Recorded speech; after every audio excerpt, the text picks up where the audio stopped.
Right on, writers, and welcome back to the Books by Adrian author platform. I am your host, Adrian Santiago, and this is Tuber Book Club, where we read, discuss, review books written by other authors who are also on YouTube.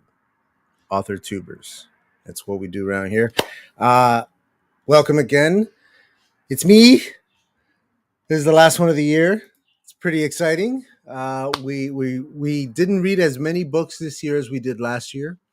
But I enjoyed the heck out of all the ones that we did get to. One of them being my own, of course. So, I got a book, free short story. Get it on the newsletter. Got a book. It's a novel, sci-fi, fantasy, murder mystery. Get that. But we're here to talk about the DRYAD'S CROWN today. I'm very, very excited to have David Hopkins on the show. We're going to ask him some questions. We're going to get our co-host out here in a minute. So let's do this thing.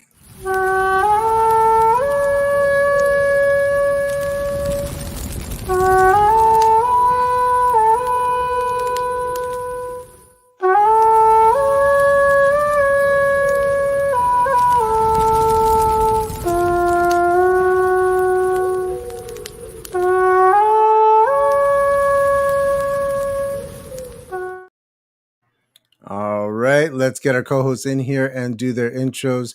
Ladies first, the one, the only, Bethany Vota. Take it away. And you're muted. And there you go. Perfect. Hi, my name is Bethany Vota. I write short story collections and mystery thrillers under this name. And yeah, I'm just stoked to be here and pick this author's brain. Awesome, awesome. And we also have the running man himself, Benjamin Pick. Take it away. Hey everyone, I'm Ben Pick. Every Monday night, 7 p.m. Eastern Time, I have my own YouTube channel as Running to Write, where I give questionable writing advice through writing metaphors. I'm currently on a series of Writing to the Senses. I just did talk about touch last night, and next Monday I'll be talking about hearing. So fun topics. My dog made an appearance, surprisingly, last night, and my wife came down to show off our macarons. So there's all types of funness last night. Right now, my watch later list is just your sensory videos because I haven't gotten to them yet, but I just have one right after the other because every time one pops up, I'm like, oh, the next one's up. So I'm looking forward to diving into those. That sounds like a whole lot of fun, man. Yeah. Folks, I want to say hello to anybody in the chat. I think it's just RC Scott in there. What's up, dude? And let's do it. Let's bring him out, the man of the hour himself. Mr. David Hopkins, welcome. How are you, sir? Hey, I'm doing well. It's great to be here. What a novel you have written, sir. What a book you have written. Yes, I've got one too. I listened mostly to the audiobook, but I got one too, and it's a beautiful book. For anybody who hasn't picked it up, there's beautiful illustrations in it. We didn't really talk about those since most of us were doing audiobook. I think we didn't really talk about them, but every single... Which is really a shame because it's a whole experience that you kind of lose. But yeah, the illustrations are by Filipino artist Daniel Irving de Sena. I worked with him through every step of the way. As I was working on a chapter, he'd be working on an illustration, and we were going back and forth for really about 3 years.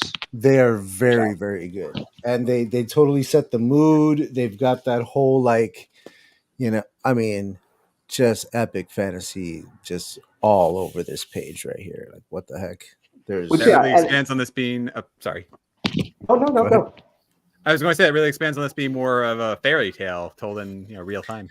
Which brings me to my first question, David. I was very much wondering about that, the way that you sort of bookend the novel with the beginning and the end being very much told in this old, like, fairy tale type way, which actually, like, caught me off guard and took me a while to, like, get the hang of. And then you do, like, transition over to this, more traditional prose. And again, circle back around to the fairy tale stuff at the end. Where did that come from? Was there something that is specific that you were trying to do with it? Because it definitely gave, the exposition that we needed and everything early in the beginning there.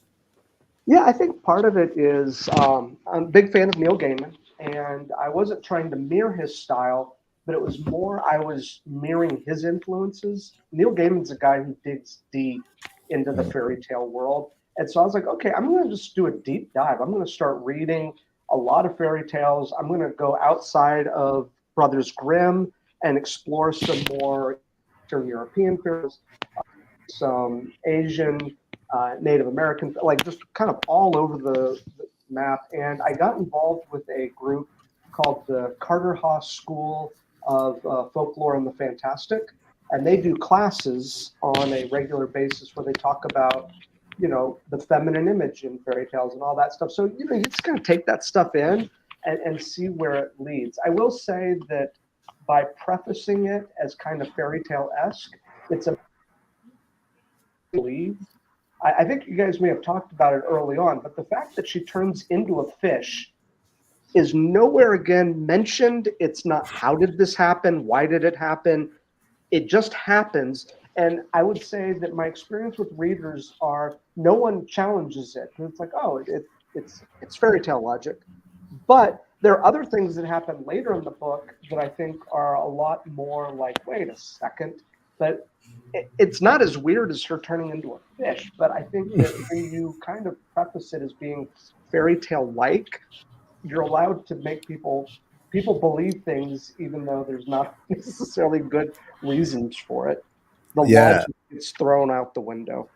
Yeah, and especially because it leaves so much space in between for your imagination, because you're like telling us this happened and then this happened and then this happened, and you know that there's connective tissue that we normally would be getting, but because it's told in this fairy tale like style, we just kind of fill in the gaps ourselves and make it work ourselves. Well, and I think working in any speculative genre, whether it's sci-fi, whether it's fantasy, you know, we want to create things that will blow people's minds. And I don't know how well I achieve that, but I think that's something we all hope for as authors. And so you are trying to create like visuals of what happens if a mother hears, you know, a baby crying within a tree and literally cuts the baby out, and you get the amniotic fluid coming out, the warm, pungent odor of the water breaking but being pulled out. I mean, literally a Cabbage Patch Kid. And you know, what is that scene, and how does it kind of the evocative nature of it? And then later we have another childbirth scene later in the book. But yeah, I mean, those are the kind of things that you're hoping as a writer you can kind of create an image that will stick with people.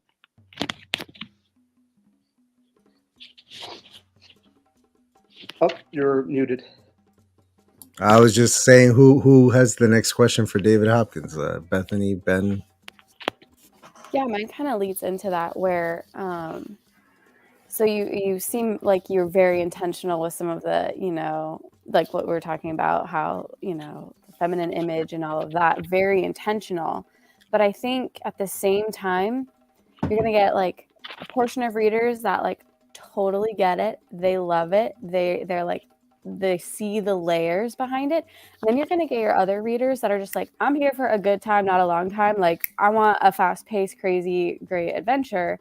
How do you, again, you write the story you want to write, but at the same time, you like write the story you want to write and then you edit it for your readers. How did you go about editing it for that wide range of readers without losing the magic of like the specific imagery and symbolism, but also like making sure you have that like great story that's going to suck anyone in, and who cares if they miss all of your beautiful images and intentions?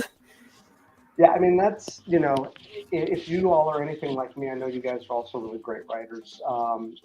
But, you know, if you're looking at reviews, you want to jump in and be like, but I want to explain. But at the same time, you realize that all they have is the book. They do not have you standing over. They don't have this live stream where you get to kind of explain everything. And so I don't know yet if my book has that sort of wide appeal. It may be something where some people get it and other people are just like, this is dumb. I don't know, but I do know that one thing that you brought up is absolutely true, which is I did have a developmental editor, Holly Lynn Walrath. And actually, before I had her, I worked with another editor named Betsy Mitchell, who worked as the editor-in-chief at Del Rey for quite some time. And both of them are really great editors, and they kept me grounded to say, okay, this works, this doesn't work. And the funny thing about Holly is she's actually the person who pushed me in some ways to make it a little bit bloodier, a little bit heavier and harder. I tend to want to avert the camera away. I'm a little I'm a little bit of a soft touch at times, and she was the one who was actually pushing me to sort of go there. You know, she's like, okay, you led the audience here. Holly's probably tired of me telling the story, but in the original version of the book, I didn't show Bren getting her head cut off. Spoilers. I didn't show it. I thought it was too much. I thought it was a little bit indulgent. And Holly basically told me, she said, "You led me here. I want to see someone get their head cut off." And I was like, okay. So I did it at her request. And that's been kind of the tone of our relationship ever since, is me wimping out and her telling me, no, you got to tell the story that you're meaning to tell. And if we're going to do this, we're going to do it. I'm like, okay, all right, sounds good. That's such a great quote. You led me here, right? Like you set this up, man. This is all on, like, I didn't ask for it, but now that we're here, let's do it. Yeah. So that's Holly. I think that's an important scene to include too, because it's book logic where if you don't see a dead body, and honestly, sometimes if you do see a dead body, that doesn't necessarily mean dead is dead. So I think it's really important that you have that, so that way it changes the tone of everything that happens afterwards. Oh, I completely agree with you, Ben, because I'm one of those people who thought Cyril Farrell in season 1 of Game of Thrones, I was holding out till the very last season that we would see him again, even though the showrunners constantly told us he's dead. I'm like, no, but we didn't see it. We didn't hear, like, he's still alive. And they're like, he's Jack and Hagar. I'm convinced. Yeah. I was so convinced that he would come back, because that was a character I wanted to believe. And particularly for the character Bren. Bren is, I heard Holly describe it once, Bren is, or maybe it was Lindsay, who said that Bren is the strong female archetype that kind of is over the top, like that image. And so her downfall is even more tragic when you realize that she is just a badass through and through. And this is what happens to her. So yeah, it was a rough scene to write, but at the same time, yeah, she's gone. Yeah, no doubt about it. We're very sure. Or I will admit, I was watching you guys talk about the book, because why wouldn't I?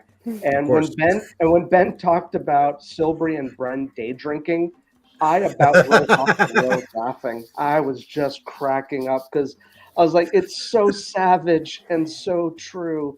I didn't even think about it in those terms, but literally her daughter's going through this traumatic moment, and she's like, whatever. And then they're like kicking back beers while talking about their adventures. And it's just like.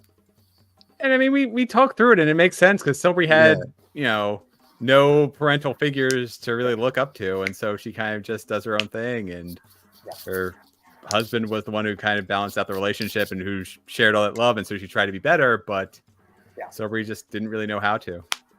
Yeah, and I agree with all of that. I think also that this is still very much a medieval setting where gentle parenting is not really a concept in this world.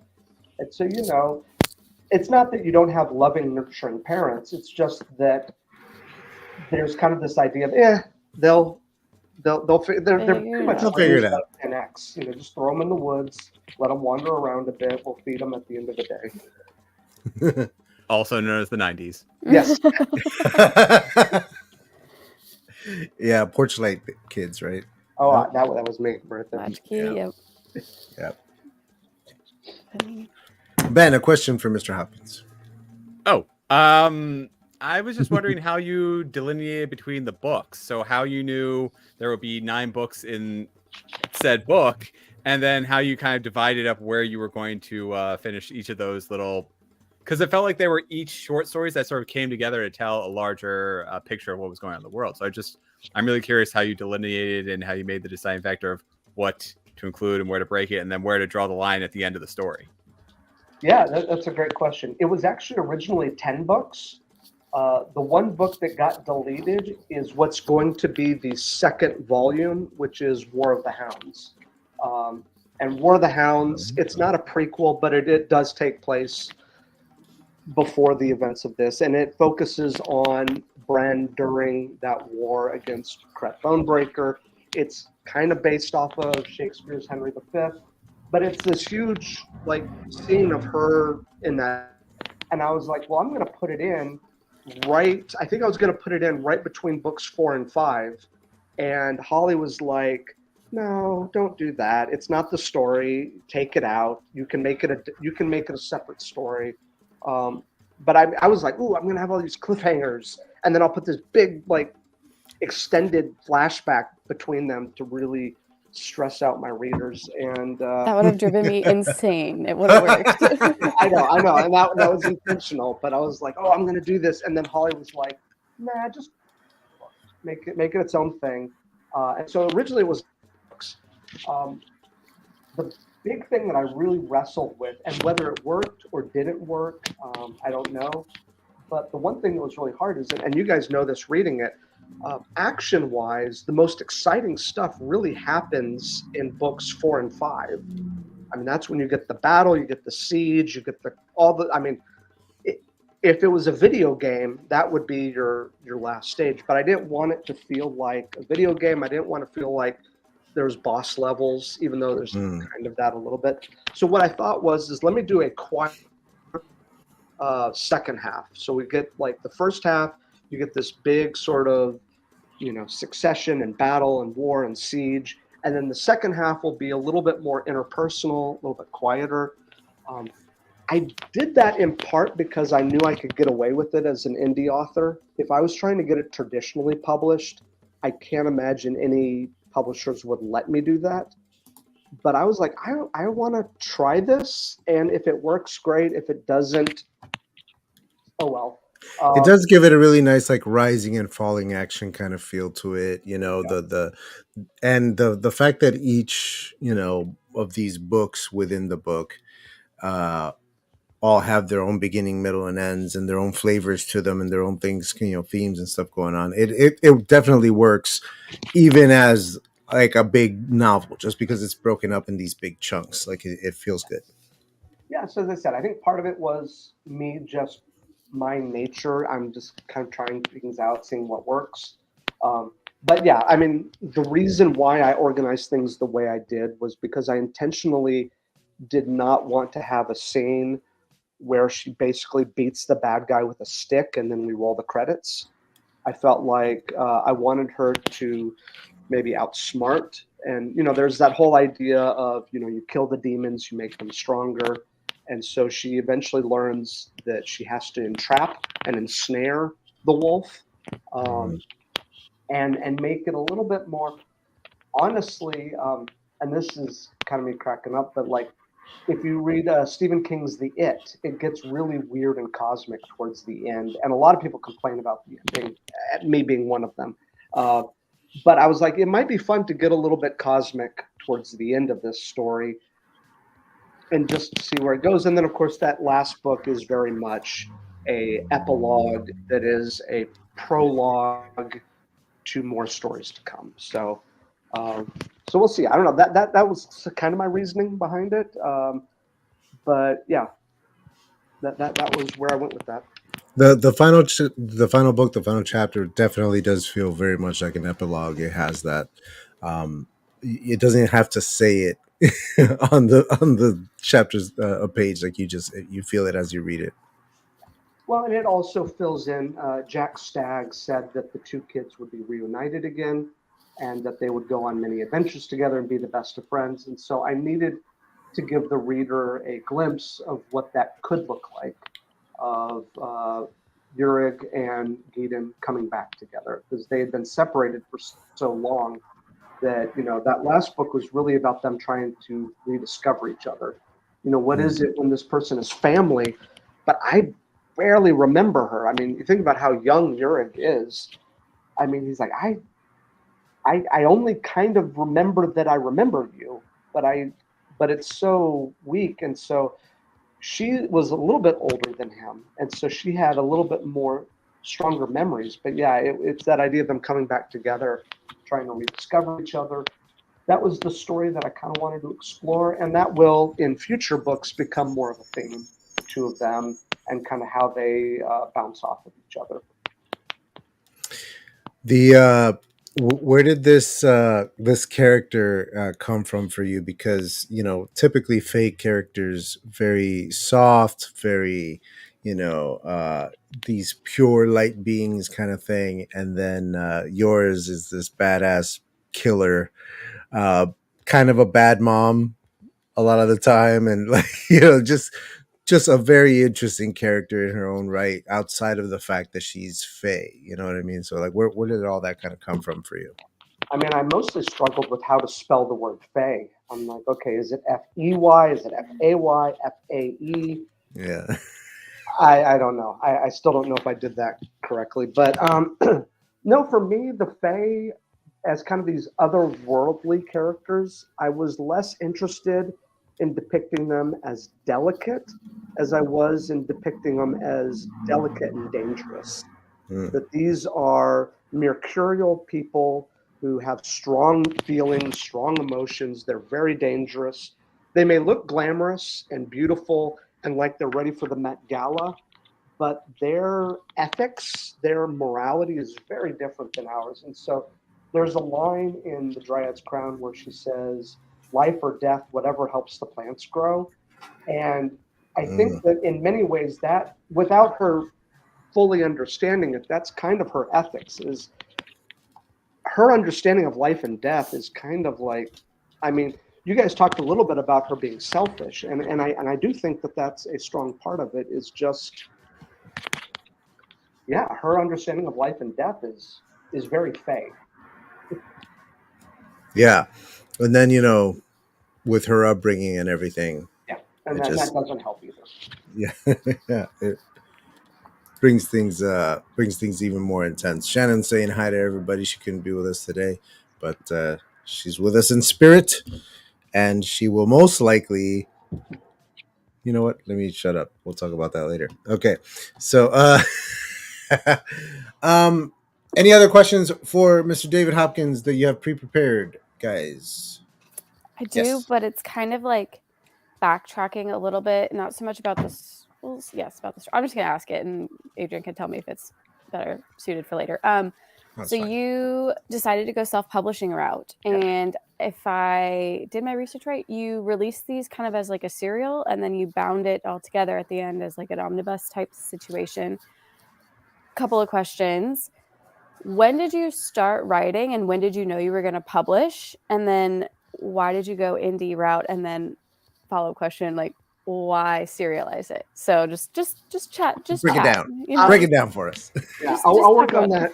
I'll work on that backwards. First of all, I will never ever do that again. Like,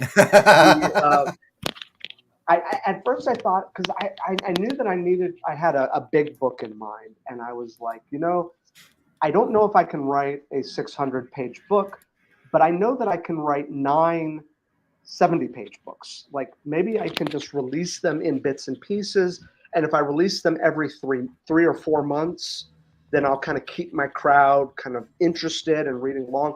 And that was great and all. But what it's created is a lot of confusion, because now people are like, okay, this is the one book, but it's also 1 through 9. And I did some George Lucas style revising on some of it. So my plan is eventually the Kindle Unlimited, the KDP cycle on it runs out. I will probably move the novella ebooks from Amazon, which is where they were. And that's the only place they were. And then I will just pretend that they never existed. I'll be like, what are you talking about? What books? They weren't there. But I mean, it was a good experiment, but I'm not going to do that again. It's just not fair to the readers. It's far too confusing. It would be much better to just give them a big book. Now, that being said, though, I did build a small fan base of people who were reading the novellas, who got into them because of the novellas, who then stayed on board for the paperback. And they're like, okay, well, now I want to read the paperback. I want to listen to the audiobook. But I don't know if the effort was worth it in the end. I started working on this book about 3 years ago. I think I could have written it in about half the time, but the stop-start nature of doing the shorter books slowed everything down, because it was like I'd write a little bit, and then I'd stop and have to release it, and I'd write a little bit, release it, and it just, instead of being able to kind of sit down, put my head down, and go, all right, I'm going to work on it, get a good first draft, and then start editing. Yeah, it took long. So about 3 years is when I started writing it, and I think I could do it in about half the time going forward. Why did I self-publish it? I self-published my first novel about 4 years ago. I wrote a apocalyptic satire called Wear Chainmail to the Apocalypse. And I originally tried to traditionally publish it. And I found that if I was going to get a 6-figure deal, of course I would take it. But if I was going to get a mid-list deal, I think it's still better to self-publish. Just from everything that I'd been reading, and I have friends who are traditionally published, but they're like mid-list traditionally published, and their sales numbers are not any better than mine, except that I make more per book than they do. And their advance is nice, but my Patreon kind of offsets what they make on the advance. So at the end of the day, I was like, if anyone was knocking on my door to get a bigger deal, I would absolutely listen to them. But since no one is, to me, it made more sense to say, okay, let me try to self-publish this. If it makes some noise, great. And, you know, I've known a lot of people who wrote successful self-published books that then came around and were republished traditionally. I don't think that's going to be the Dryad's Crown, but I do like the freedom that I got doing it this way. So kind of a rambling answer, but it's the best answer I've got at the moment. I have a buddy, everyone else in this room knows him as well, who's toying with the idea of doing what you did with the Dryad's Crown, and I'm like, don't do it, dude. just don't do it, man. He's like, why? I'm like, I can't articulate it. Just don't do it. I think it's the genre. If it was like a mystery or something else, maybe that short serialized, even sci-fi, I think that short serialized stuff may be a little bit better received. But I think fantasy, I think your average fantasy reader is trained for 400-page books. Like giving them short little snippets, sort of Green Miling it, I don't know if that really is the way to go. And then, you know, in the end, you had to, as you say, George Lucas that stuff. Yeah, and I couldn't help it. I wanted to rewrite some of it. Yeah, and, you know, that's because you release some of it, and then you get to the end like, oh, I hadn't written the end yet, and now I have to go back and fix some stuff. So, yeah, absolutely. It was an ambitious project for sure. I'm amazed that anyone pulled it off.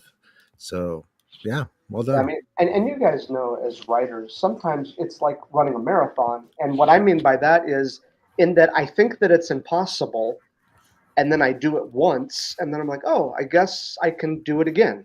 But until you do it the first time, it's still impossible to you. You're just like, nope, can't be done. And then you do it, and you're like, oh, okay, I guess I know how to do it. Well, and that's the beauty of like self-publishing. Like I tell new authors, like there's very little that you can do that you can't change. It'll probably take some time, energy, effort, maybe some money, but like nothing's super permanent. And I think that's one reason why I love the self-publishing game. So you can always change your mind. You can always pivot. And Bethany was wonderful about walking me through completely shifting who my publisher was. So thank you again for that. Now, Ben, are you village. Published? No. I'm self-published, but I moved from Ingram Spark into Amazon, and I had a whole bunch of questions, and Bethany helped fix a couple of issues that I had with an early version of my book. Because I've made those mistakes before, you know, like it's just, you struggle through it, but like, that's why we write, because we love it. And we're probably never going to stop. Even if someone asked me like, well, this is a good question for you, David. If no one was ever going to read your book, would you still write it? I mean, yes, although it probably wouldn't be as much fun. I would probably still publish it because I was that kid that was working on comic books in elementary school with my friend. We'd stay up late and we'd draw like the panels, and I think he still has some of them. There are some embarrassing comics that we created. and really melodramatic.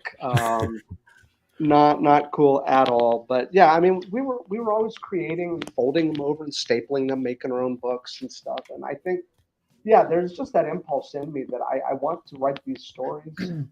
You know, it's weird, and I don't know if you all have had this experience, but I went to like a used bookstore yesterday, and I see like those piles and piles of paperbacks, and it's like paperbacks from the 70s and 80s and 90s, and just walls of them.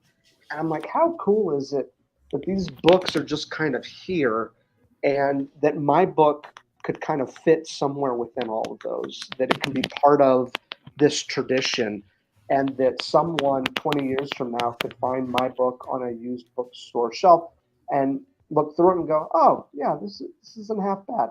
Like, you know, like that's me, is I kind of want to fit in with that whole pulp fantasy. Yeah. Yeah, I don't know. I just that's kind of the world that I was like, how cool. Like, some people look at it and go, man, look at all these sad, pathetic authors. But I look at it and I'm like, how cool is it that all these people have all these stories and they're just kind of here waiting for us to rediscover. For somebody to just rummage through and find a hidden gem. Yeah. Yeah, I'm always amazed when anyone tells me they've read the book, so, my book rather. So like I'm learning more and more that I really did just write it for myself, because every time someone was like, I finished it, I'm like, get out of town. Why would anyone? So I get it, man. Yeah. You know, I recently got it into the local library, and that was just a mind-blowing moment to walk in and see it on the shelf. It's a trip. It's a trip. Oh, I had the same experience. I got more excited seeing my book in the library than I did like in traditional. I love bookstores, don't get me wrong, but Sure. seeing it at the library, I was like, okay, someone vetted this book. Like, there are people who allow my book here, and they took the care to like get the little barcode and put all that in there. And then I can go to the website and I saw that all 3 copies were checked out. I was like, yes.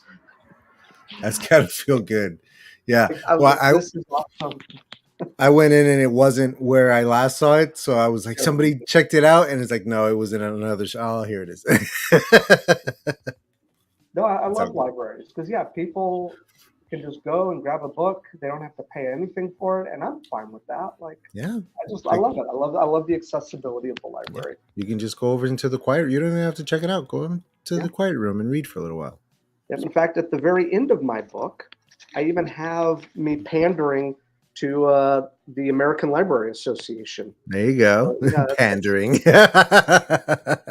Well, I mean, it's an issue that's near and dear to my heart. So I put it at the very end was the Unite Against Book Bans, which is an initiative of the American Library Association. But who knows? Maybe a few librarians saw that and was like, all right, we'll throw them a bone. So you mentioned that you're doing this the War of the Hounds next, and it's not a a prequel in the sense that it's tied in so much, but it does take place chronologically before these books. Is the Dryad's Crown series going to go on that way and just continue to expand? What are the plans for this series going forward? Yeah, right now I wish I had a better word for it. I'm following the Ryan Cahill model of epic fantasy, where he'll do like a big chunky book, and then he'll do a novella, and then he'll do a big chunky book, and then a novella. And each of the novellas are usually centered on one character, whereas the bigger novellas are kind of the main storyline. And so I'm doing a similar type thing where War of the Hounds focuses on Bren Caius, and then the book after that is the Dryad's Crown, and then it's the Summer Sword. The Summer Sword picks up where we left off with Gideon and Yurig, with who's going to be the next High General. It's about Mendel and the 7 spirits. And basically, I mean, I think Ben did a really great job in the last conversation to kind of talk about the whole the cosmology of the story. That, I mean, what happens when you have basically a prince of the Fae court coming face to face with a god, and this kind of civil war that might not even a civil war, it's just a battle between these very powerful forces, and so things get ugly because that's how you have a series. The book after that will be about Tom the Barber, just because I thought it would be fun to do like a little swashbuckling adventure fun story. And then after that, we go with, I think the story is called The Wild Throne. And then after that, we're going to do a story about, this is announcement. I haven't even told my hot off the press. Tuber Book Club exclusive, everybody. There we go. Can't get this shit anywhere else. I can trust on you, Adrian, to really sell it. But no, it'll be a Brent Kaya story. It'll be a Tom the Barber story. The third story will be a Dahlia Tulane standalone. And it will essentially, it'll be the story of the Dryad's Crown, but told from her perspective. It'll be kind of flipped, so we now see what she saw and what she so we'll have a little bit of sympathy for the devil here. And I'm getting Cersei chapters vibes from A Song of Ice and Fire, where you just like figure out just how crazy she really is.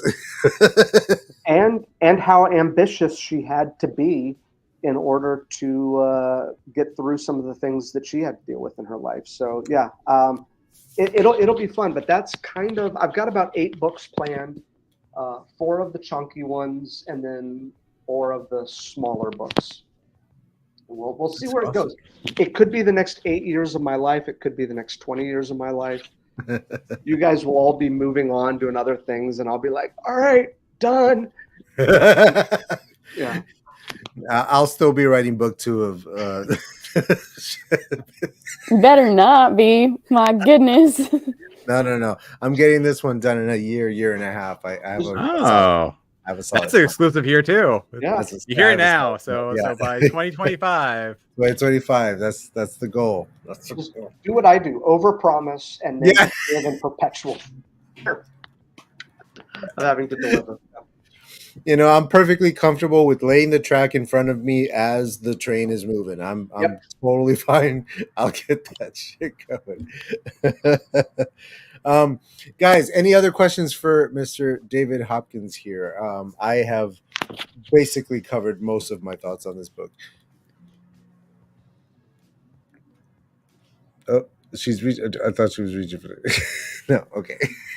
I don't think so. I mean, oh, well, it sounds like you have big plans for the series going forward. Anything like what's the next thing coming around the bed? You said there's a novella coming up. What's the next novella that you said was coming up? War of the Hounds will be the next. War of the Hounds is the next. Okay, cool. So we're gonna check that out.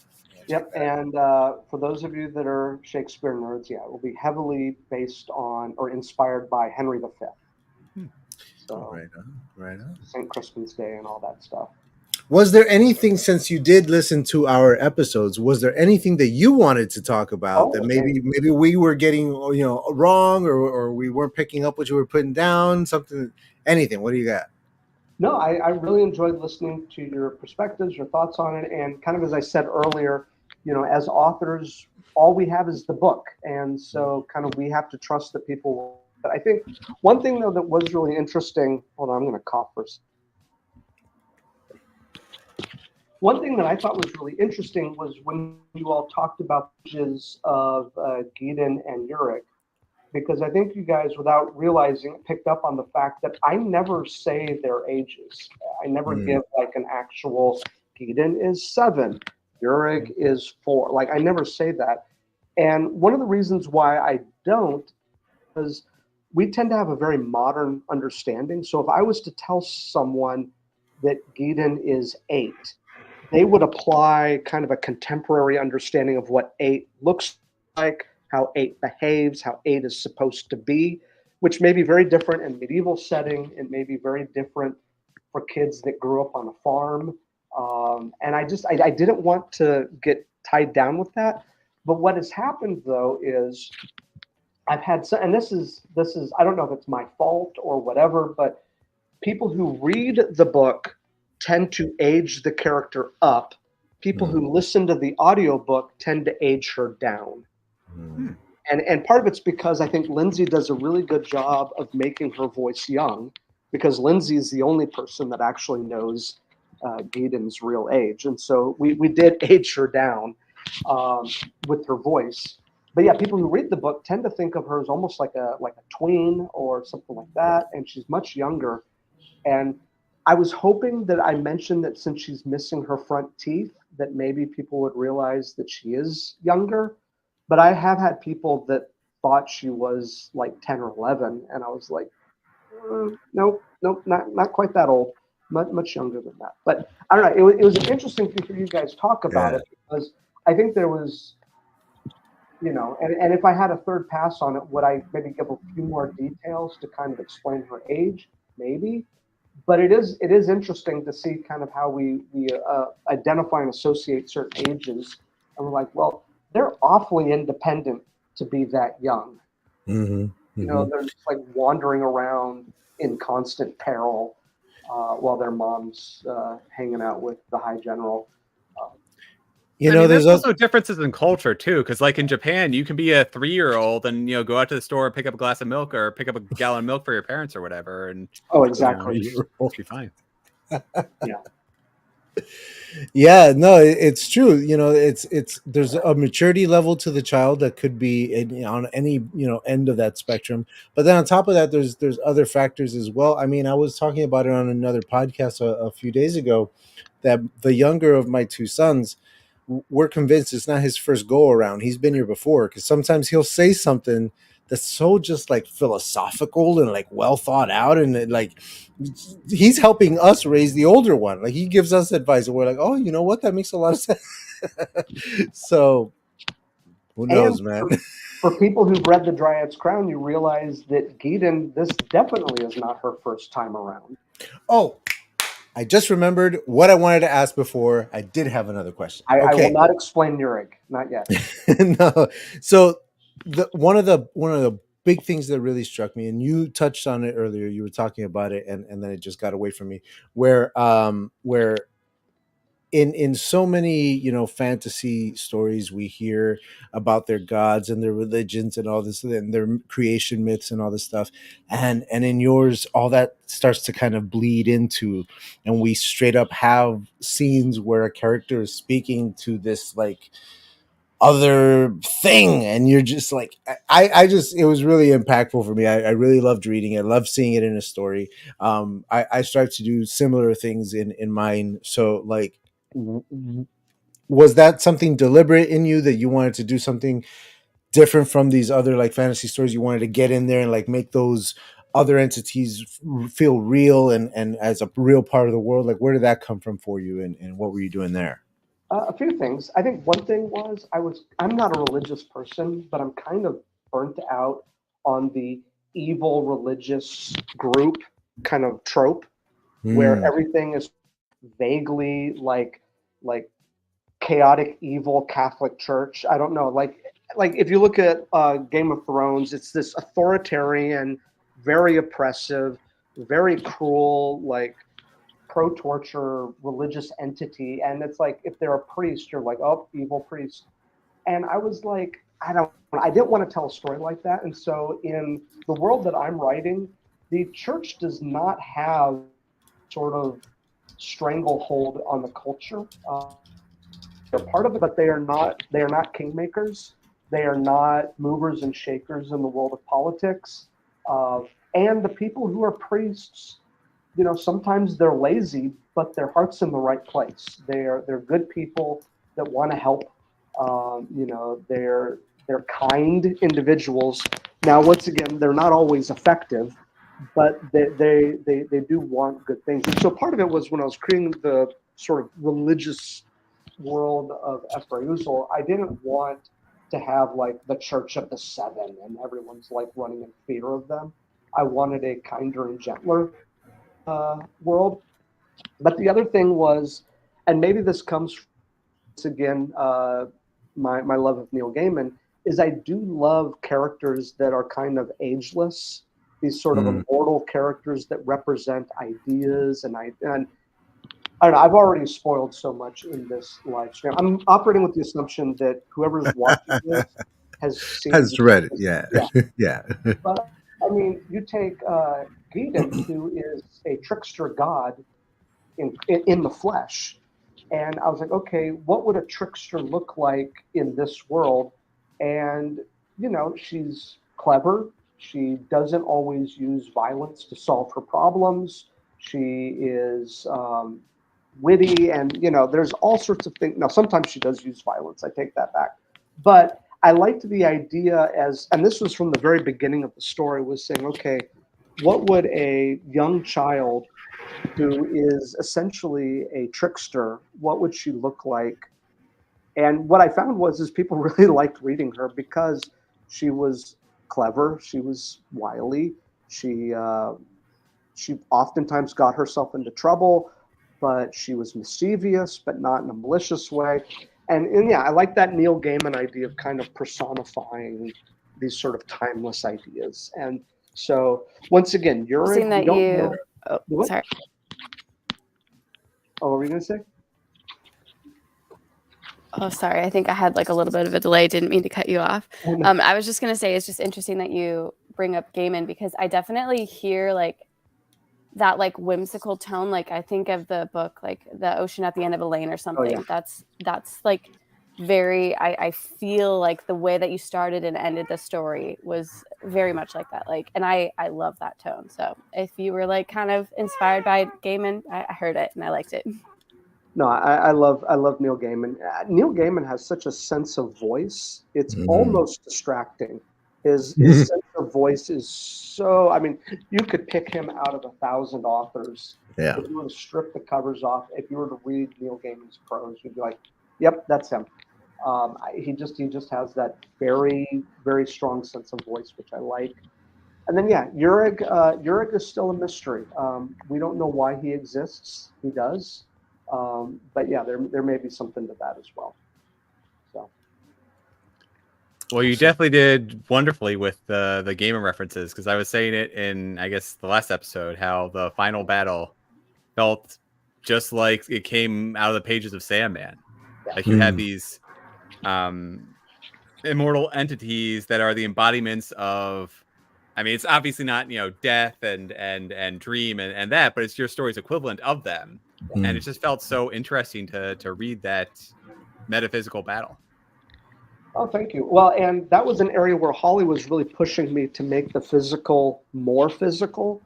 And I struggled with that. That was something that was really hard because I was way over on the metaphysical. And she was like, you got to get some combat in here. I was like, okay, I'll work on this. But yeah, ultimately the last thing that Silbury has to fight is her anger. She is just a ball of rage. She is angry. And I think, and this is just kind of thinking about in general in life, anger is really hard to let go of, especially when you have every reason to be angry. She has every reason to be upset. Life has not been fair for her. And so to tell someone like that to let go of their anger, it's like, no, this anger has kept me going for so long that if I let go of it, I don't even know who I am anymore. And of course, the battle ultimately ends with her complete loss of self, in part because, the anger was always the thing that she was dealing with. And that was the thing that she had to finally confront. Were there any moments, scenes or otherwise, that sort of surprised you when they came up for you? I'm thinking of, like when Silbury is on the ship, just kicking ass, and Marisol is like, oh shit, like she really gets a glimpse of who Silbury is, and that's very surprising for her. And I'm wondering if there's any moments where you were like, oh shit, like, like this is where we're going. Okay, I guess this is where we're going. And I think it's also on the ship when I spent about 3 pages just describing all the stuff that was in the hull of the ship. When I started, eliminating all the. No, that was me trying to drag out the story because it was like, okay, we're all in quarantine together. Yeah. Yeah, that was part of it. Was the love story between Marisol and Silbury is very complicated. The story between her and Callus is simple. It's almost simple. And so the story between her and Marisol had to be so complicated. And part of it is this idea that Maricel sees her and goes, "Oh, I've been trying to save her this whole time, and she kind of scares me. I don't, because the whole point of Maricel's the kid that wants to go have a tea party with the raccoons in the forest, and the raccoon will bite her, and she's like, but I thought we were friends." And it's like, no, these are wild animals. You can't just like grab a possum and drag it home like that. But that's Maricel's character. She wants to. Everything is a friend. Everything is something to hold and to cut. And when she finally sees Silvery, she goes, "Oh no, wait! This person is dangerous, and I don't know if they are. I don't know if I can change them." And so that was a surprise to me, because I didn't quite know how to bring it back. And so the funny thing was, though, the next chapter after that, where they were in the village with Soren, who was easily one of my favorite characters to write. If you didn't pick up on it, I basically took the idea of a pro wrestler and gave that sort of like bravado to him. I mean, he is absolutely like Ric Flair, you know, just completely bombastic and in love with himself. But yeah, that was actually that I wrote that pretty quickly, and yeah, it didn't take much for them to come back around. I maybe rushed it too much, but that was me trying to figure out how to get them back on course, because then of course we take it all away from her again, which is kind of Maricel's journey as well. But I'm not answering your question. I think the thing that no, I don't know, because I plotted it pretty heavily, and the plot is a lifeline when I don't know what to do. Like I'm there going, okay, I'm going to rely on the plot. I'm going to trust the plot, and we will see where it goes. So I didn't have as many discoveries on this one because, well, actually, I take that back. The biggest thing that happened was at the beginning of the book, Gideon kind of took over as the main character. That was something that I didn't quite expect when I first started writing it. Like, she grew in her story a lot more, and that was surprising. Awesome. But part of it was because I just enjoyed writing her. Like, she was just fun to write. Yeah, this hybrid kind of character is very interesting. She's got a lot going on. Well, and you see the story from an adult's point of view, and then you see the same thing from a kid's point of view. It creates some good opportunities there. Oh wait, Jim Wilborn's in the chat. I promised that if Jim showed up, I would wave his book around. See, there's Jim right here. This book, Seventh Cadence, it's amazing. So there you go. Got some praise for Bethany and her mommy skills. Of course. The new baby. Yeah, it's funny because Ben is like puppy and Shadow's like baby. We're all a little sick here. Otherwise, like normally she'd like I'd have someone watching her, but trying to avoid getting everyone else sick. But thanks for letting her join. Of course, she's always welcome. I'm sorry. Yeah, feel better for sure. Ben, I know that you have to run pretty soon here. Anything else that you needed to get through before? I was just curious about how Patreon and everything is going to work from here. So you mentioned that you don't want to do the novella. You want to bundle everything together, so you're not going to be doing that. So I mean, how? I guess, are you going to still send out the individual, like the Bren? Yeah, what's Patreon going to be like now? Yeah, that's a good question. I think that I've been doing Patreon for about 3 or 4 years. I think that Patreon works best when you create an off-ramp for some of your longtime supporters, because it's not fair to them to be like, all right, if you want to be my friend, you're going to now support me forever. Like, at a certain point, you have to say, we did the thing. Congratulations. We did it. Yay. Here's the exit. If you want to leave the ride, you can do that now. And Smart. then what I'm going to do for next year, because the book's out, well, the audiobook's out, what I'm going to do for next year is I may try to create some online content that is exclusive to Patreon that might be something that new readers might be interested in. and see if I can do something like that might create some more incentive for that. But it's going to be tricky because, as I said, Patreon was really good for the years that I had it, but it feels weird to just keep doing it, even if the first out, because that was the goal. The goal was to get the first book out. So yeah, I think what I'll be doing now is trying to create some new content, like online content in particular. Actually, speaking of, I really like Ben's idea with the sensory writing ideas. Oh yeah. I saw your song up here. So Buchhorn Music by Cecil Morkin. Yeah. Yes. Yeah, no, the whole censor thing is great. I think, yeah. I mean, so maybe creating stuff, yeah, where it's stuff that people might be interested in supporting through Patreon that way. Cool. All right.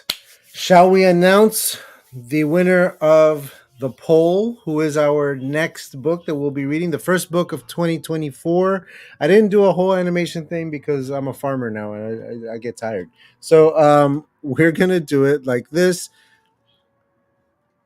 Boom. Boom.